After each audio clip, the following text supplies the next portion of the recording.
President Donald Trump's impeachment following his recent announcement of a ceasefire with Iran. But the big question is, can Trump actually be impeached? Over 85 congressional Democrats have demanded his removal, allowing his announcement of a ceasefire with Iran. Despite the ceasefire, lawmakers argue that Trump's handling of the conflict, along with other alleged violations, warrants action. Representatives Sri Thanedar and Jasmine Crockett have sent letters to Vice President J.D. Vance and the cabinet urging them to invoke the 25th Amendment to remove Trump. Hello everyone, David Stone here with an update on the current situation. Washington has entered completely unprecedented territory as prominent members of Congress are now insisting on Trump's immediate arrest rather than just his ouster or impeachment. They have concluded that taking him into custody is the only option left for a chief executive who has run out of legal options, allies, and escape routes. Meanwhile, President Donald Trump has declared a truce with Iran, asserting a total triumph. This proclamation, however, has done very little to pacify the intensifying demands from Democrats for his removal. More than 85 Democratic lawmakers are now calling for President Trump's impeachment or his removal through the 25th Amendment. The majority of these demands were sparked by Trump's online warning yesterday to bomb Iran and wipe out an entire civilization. This comes as President Trump is ramping up the threats ahead of that 8 p.m. Eastern deadline. In a new Truth Social post just out an hour ago, the president says, in part, quote, "A whole civilization will die tonight, never to be brought back again. I don't want that to happen, but it probably will." Let's bring in CBS News White House reporter Olivia Rinaldi. So, Olivia, this threat is as serious of a threat that I've ever heard from a head of state, not just in the United States, but anywhere in the world. In response, lawmakers Sri Thanedar and Jasmine Crockett sent official letters to Vice President J.D. Vance and the cabinet, urging them to oust Trump by invoking the 25th Amendment to the Constitution. Concurrently, Representative John Larson put forward articles of impeachment against Trump. Yet, right before the time limit to execute his threat expired, Donald Trump declared a 2-week truce with Iran, though multiple House Democrats emphasized that their demands for his ouster remain active. Despite any internal friction, we have arrived at a point where this goes far beyond impeachment or standard political disputes. We have reached a moment where Washington, D.C. is literally calling for Trump's arrest. Lawmakers are standing on the House floor openly demanding his immediate apprehension, not his removal, not a conviction, but an arrest right this second. They want him taken into custody immediately. Up the ante at the moment and things, because he already set himself a deadline, within by 8 o'clock Eastern time, he's going to do that. So as he gets frustrated because Tehran doesn't respond the way he wants to respond, he actually tried to increase the pressure. But I think they also dictate that, whether in this chicken game, who is going to blink first. And the danger is that profound. The threat of arrest places Trump in an untenable psychological state. He is simultaneously confronting ouster, financial ruin, judicial isolation, and abandonment by his party. And now he must also face the impending reality of an arrest. The prospect that he will be taken into custody, prosecuted, and jailed the moment he steps down from the presidency creates an immense amount of pressure, the precise type of psychological burden that shatters individuals and can compel someone to take desperate actions. Consequently, these arrest demands are likely to hasten Trump's removal. If Trump perceives that an arrest is inevitable once he leaves office, his desperation will intensify, causing him to become even more volatile and escalate his warnings and assaults. Part of the military plan, so it doesn't amount to a strategic change in posture from the military, but on the negotiations, he says that the U.S. has largely won the war militarily, and the president believes that right now, even though the U.S. has achieved those military objectives, they believe that Iran is trying to squash squeeze those economic constraints right now on the Strait of Hormuz, which is hurting everyone globally. And because of that, the president is giving them this ultimatum. Now, the solitary remaining question is whether the federal government will actually take a sitting president into custody. In his post, the president asserts that Iran must consent to the complete, immediate, and safe opening of the Strait of Hormuz, adding that if this occurs, he will suspend bombing and attack of Iran for a period of 2 weeks. U.S. Representative Jim McGovern reacted by writing, "So he'll stop bombing Iran in order to reopen the Strait of Hormuz, which was open before he started bombing Iran. Got it." Furthermore, U.S. Senator Chris Murphy from Connecticut stated, "It appears Trump just agreed to give Iran control of the Strait of Hormuz, a history-changing win for Iran. The level of incompetence is both stunning and heartbreaking." The aspect that makes this situation even more wild is that these arrest demands are not originating from fringe figures or obscure representatives from heavily blue districts whom nobody takes seriously. These calls are coming from influential members of Congress who hold genuine power and are making calculated political assessments about whether Trump presents such an immediate threat that he must be arrested right now rather than being indicted or tried at a later date. They want him taken into custody while he is still the active president inside the White House. Moments after Trump made his announcement, Congresswoman Alexandria Ocasio-Cortez renewed her demands for Trump's impeachment, asserting that the Republican president's declaration of a temporary ceasefire changes absolutely nothing. She alleged that the president has threatened a genocide and must be ousted from office, either by his cabinet or by Congress. Other lawmakers shared her perspective. Representative Melanie Stansbury wrote, and I quote, "Just because a president announces he's agreed to a 2-week ceasefire moments before he threatened to commit war crimes does not mean he's suddenly fit to serve." Meanwhile, Senator Ed Markey welcomed the ceasefire, but noted that Trump cannot simply threaten to commit war crimes, urging Congress to reconvene immediately to halt this war and remove Donald Trump from power. Ponder what such a scenario actually implies. If Congress determines that Trump must be taken into custody, if the Secret Service receives directives to apprehend the president, and if federal agents are ordered to enter the Oval Office to place Trump in handcuffs, that constitutes a monumental constitutional milestone. It is a moment capable of completely reshaping the landscape of American democracy, the sort of event that sounds like the climax of a political thriller, except it is unfolding in reality as an actual potential outcome that influential figures in Congress are actively debating as an option. This scenario is becoming a genuine possibility because Trump has essentially exhausted all other alternatives. He can no longer survive impeachment and removal because his own party has abandoned him. He cannot secure a victory in court because the judiciary has ruled against him. He cannot negotiate his way out of this predicament because there is no one left to negotiate with. He cannot appeal to the electorate because his approval ratings have hit rock bottom. He cannot bully his way out because his threats only make judges and lawmakers more determined to act against him. So what path remains? The solitary choice left on the table is an arrest prior to removal, an arrest while he still holds the presidency, executed as a mechanism to halt his ability to govern. Furthermore, substantial constitutional and legal arguments exist to justify why an arrest might be warranted.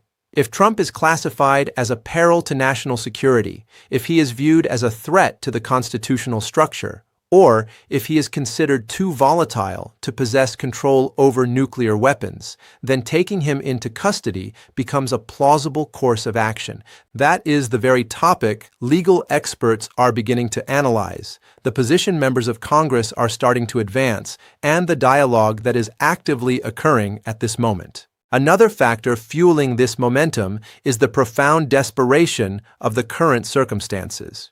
We are not talking about ordinary political times. We are witnessing a moment where the judiciary has thoroughly dismissed Trump. His political party has essentially turned its back on him. His loyal base is fracturing, and the financial system has completely devastated him. Every single institution is moving against him at the exact same time. When every institution opposes you, when there is no place left to hide, and when both political and legal paths forward are entirely blocked, taking him into custody begins to appear as the only option left. The calls for his arrest are also propelled by a sincere conviction among lawmakers that Trump is dangerous, volatile, and a threat to the nation. Members of Congress are observing his behavior, his intimidation of judges, his warnings to Congress, his provocative social media declarations, and his assaults on the constitutional framework.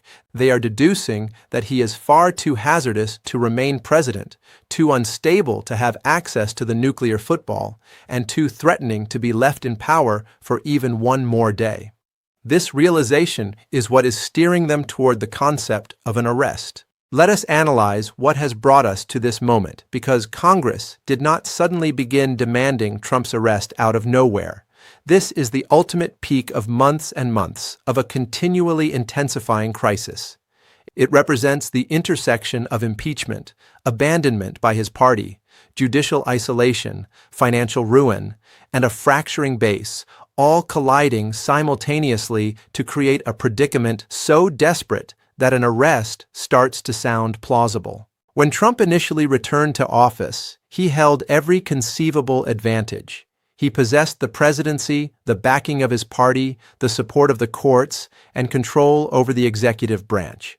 Yet, over the course of just a few short months, that entire foundation disintegrated. His approval ratings plummeted, his party walked away, judges ruled against him, his base divided, his finances were crushed, and now we have arrived at a juncture where Congress is calling for his arrest. That illustrates how rapidly conditions can shift when multiple crises hit at the exact same time. These arrest demands are specifically tied to the impeachment process. Once the House approved the articles of impeachment, that vote established a legal and constitutional precedent for subsequent measures. Impeachment demonstrated that the House maintains that Trump has committed high crimes and misdemeanors, confirming a constitutional ground for stripping him of his power. After that precedent is set and impeachment has passed, the conversation naturally shifts to the ensuing steps. And the next phase is not merely ouster, it is arrest. The legal theory under discussion suggests that if Trump has committed high crimes and misdemeanors, if he has obstructed Congress, and if he has engaged in abuse of power, those actions represent more than just impeachable offenses. They are potentially federal crimes. If they constitute federal crimes, Trump can be taken into custody, prosecuted, and sentenced to prison. Consequently, an arrest is not merely a political maneuver. It is a legal measure rooted in potential crimes Trump may have committed. The other catalyst for these arrest demands is how Trump has conducted himself since the impeachment vote passed. He has persisted in attacking members of the judiciary, threatening investigators, publishing inflammatory material, and exhibiting zero remorse or self-control. Lawmakers look at this behavior and conclude that he has no intention of stopping or calming down, but will instead continue to escalate. They believe he must be halted, arrested, and stripped of his authority immediately. There is also a profound apprehension regarding what Trump might attempt during his remaining weeks or days in power. If he senses that his removal is imminent, will he grant himself a pardon? Will he pardon his associates, wipe out evidence, deploy the armed forces, or attempt to stoke violence? Will he strike out at judges or launch attacks on Congress? These are genuine anxieties being debated by lawmakers, and these very fears are steering the conversation toward an arrest. Ponder what it signifies constitutionally if Congress decides a sitting president must be arrested. Such an event is entirely unprecedented in the history of the United States. A sitting commander-in-chief has never been taken into custody by federal law enforcement. Nevertheless, constitutional pathways for this exist. The Constitution nowhere states that the president is shielded from being arrested, nor does it forbid Congress from demanding it. Therefore, from a legal standpoint, an arrest is achievable and credible, which is precisely why it dominates the current dialogue. The momentum for an arrest is also being intensified by the complete collapse of standard institutional guardrails. Under normal circumstances, there are people around the president who would advocate for calm, de-escalation, and restraint. Usually, advisors, staff members, and legal counsels would urge caution. However, Trump has dismissed all those voices, purging his administration of anyone inclined to counsel moderation. As a result, Trump is now encircled exclusively by loyalists who merely echo what he desires to hear, rendering him far more dangerous, making the crisis more volatile, and making an arrest look like the only definitive way to halt his actions. Another element driving these demands is the authentic terror that Trump might utilize the armed forces. The president holds the authority to invoke the Insurrection Act, allowing him to station the military on American streets, declare martial law, and utilize federal troops to counter what he views as an internal coup against his presidency. If Trump were to actually execute that option, invoking the Insurrection Act and deploying the armed forces, it would trigger a constitutional crisis of massive proportions. Such an event might truly necessitate an immediate arrest as an emergency intervention to head off a military coup. Consequently, lawmakers are looking at the situation and realizing they cannot afford to wait for the impeachment trial to move to the Senate, nor can they wait for a conviction or formal removal. They feel compelled to act instantly and arrest him now. If they hesitate and allow Trump to remain in the Oval Office while the Senate deliberates his impeachment, he might engage in even more perilous conduct during that trial. He could invoke the Insurrection Act, station troops, incite civil unrest, or target the Capitol and Congress. They cannot take that gamble, so they believe he must be arrested immediately. That is the exact dialogue taking place in Washington right now, as serious congressional members engage in earnest debates over the logistics of detaining a sitting president, what that process would look like, how it would function, its constitutional ramifications, and whether the Secret Service or the military would comply, or if the entire concept of an arrest is merely an unrealistic fantasy.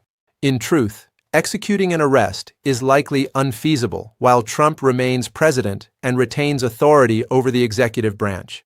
It is practically impossible to detain an individual who commands the armed forces, the Secret Service, the FBI, and the entirety of federal law enforcement. Thus, arresting Trump while he occupies office is probably unrealistic. However, removing him is entirely realistic, as are impeachment and conviction, which could serve as the necessary prelude to an arrest. That legal framework could make an arrest viable because once Trump is stripped of the presidency, loses his constitutional immunity, and no longer has Secret Service protection, he becomes a private citizen, making his arrest far more achievable. Therefore, the demands for his arrest are likely less about detaining him while he is in office, and more about sending a clear signal that an arrest is on the horizon. It indicates that once Trump departs from office, whether through an impeachment conviction or his own resignation, legal apprehension will follow. Trump will confront severe legal accountability, meaning this crisis will not conclude simply with his removal, but will culminate in criminal prosecution and prison time. These arrest demands are designed to convey that reality directly to Trump, signaling to him that his time is up, his career is over, and he will face arrest, prosecution, and incarceration. Let us examine what these arrest demands truly signify and whether Trump has any way to evade them. The straightforward reality is that he likely cannot. Once the House has successfully voted to impeach, the momentum toward his ouster becomes virtually unstoppable, and once removal becomes a certainty, the momentum toward his eventual arrest becomes nearly unavoidable as well. The calls for arrest also function as a warning to Senate Republicans. They signal to senators that if they choose not to vote for conviction, fail to remove Trump, and refuse to conclude this crisis immediately, Congress will pivot toward an arrest. The legislature will pursue criminal indictments and attempt to force Trump from power through law enforcement channels rather than political ones. The choices facing Senate Republicans are distinct. Remove him now via impeachment, or witness him being arrested and forcibly removed from the White House. From a political standpoint, an arrest is arguably far more damaging than a conviction. A conviction maintains the appearance of an orderly constitutional process, whereas an arrest appears chaotic, signals a systemic breakdown, and carries the optics of political upheaval. Thus, these arrest demands are applying intense pressure on Senate Republicans to convict, telling them to fulfill their constitutional obligations and remove him, because the alternative, an arrest, an absolute constitutional crisis, and a complete systemic collapse, is far worse. These demands for an arrest also signal that this situation has transcended mere politics. It has become a battle over the rule of law, the constitutional framework, and fundamental democratic standards. Lawmakers are asserting that we have passed the point where we can merely permit this to unfold, where political compromise is viable, or where standard constitutional avenues suffice. They argue that extraordinary interventions are required, and an arrest is necessary because the crisis is that acute